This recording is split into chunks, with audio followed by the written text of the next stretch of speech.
کسی بھی قوم میں امن کے لیے، بہتری اور تبدیلی کے لیے نوجوانوں کا کردار ہی نمایاں ہے۔ تو اس سلسلے میں کرنے والی تو بہت زیادہ باتیں ہیں، لیکن ترتیب سے چند ایک باتیں میں گوش گزار کرتا ہوں۔ سب سے پہلی بات یہ ہے کہ ہمارے نوجوانوں کو امن کے لیے اور ہم آہنگی کے لیے خود باامن ہونا بہت ضروری ہے۔ یعنی دیکھیں نا، نماز کا ایک وقت ہے، جب وقت آتا ہے تو نماز ادا کی جاتی ہے تو وہ قبول ہوتی ہے۔ وقت سے پہلے بھی نماز کی قبولیت نہیں ہے، اور اگر جان بوجھ کر آپ نے وہ جو خاص وقت ہے اس کو ضائع کر دیا ہے تو وہ قضا بھی قبولیت نہیں ہے ایک راجع تحقیق کے مطابق۔ اسی لیے امن کا ایک وقت ہے جب آپ کے جذبات مجروح ہوتے ہیں۔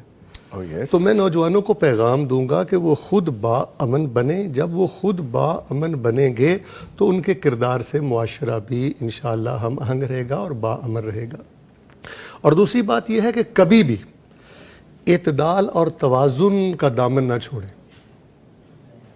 اپنی تنظیم سے وابستہ رہیں اور اپنی تنظیم کے وفادار رہیں، لیکن اسلام نے جو ہمیں ایک توازن اور اعتدال دیا ہے نا، اس دامن کو نہ چھوڑیں۔ جتنی بد امنی ہوتی ہے، ہم نے دیکھا ہے، ہنگامے ہوتے ہیں، قتل و غارت ہوتی ہے، وہ جب ہم ایک اعتدال سے آگے بڑھتے ہیں، توازن کی حدوں کو کراس کرتے ہیں، یہ ساری خرابیاں ہوتی ہیں۔ اور اسی طرح ایک تیسری بات بھی آپ ساتھ رکھ لیں اگر نوجوان، کہ تحمل اور تحقیق سے کام لیں۔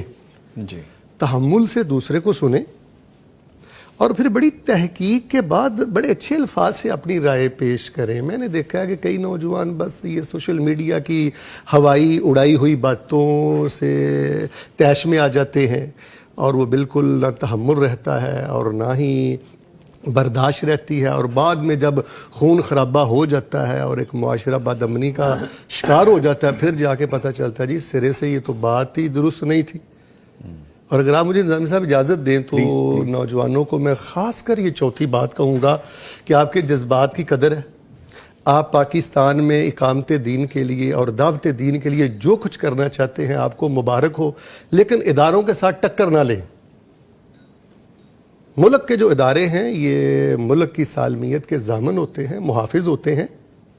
اچھے طریقے سے دیکھیں، اچھے طریقے سے، اچھے انداز سے اپنے موقف کو پیش کریں، لیکن کوئی ایسا احتجاج اور کوئی ایسا دھرنے کا انداز، توڑ پھوڑ یا اداروں سے ٹکر، اس سے ملک کا جو امن ہے وہ کسی صورت بھی قائم نہیں رہ سکتا۔ اور اس کے ساتھ آخری بات یہ بھی گوش گزار کر دیتا ہوں، نوجوانوں کا جو کردار یہ بڑا اہم ہے۔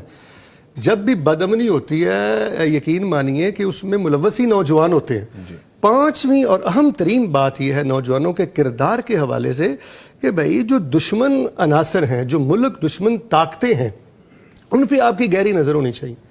وہ تو ہر لمحہ چاہتے یہی ہے کہ ملک بد امنی کا شکار ہو۔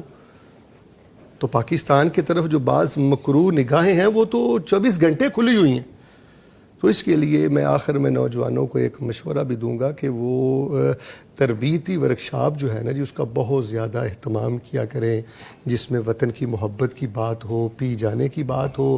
تو میں یہ سمجھتا ہوں اگر ان ذمہ داریوں کو ادا کر دیا جائے تو انشاءاللہ ملک پاکستان جنت کا نقشہ پیش کر سکتا ہے اور یہ امن کا گہوارہ بن سکتا ہے۔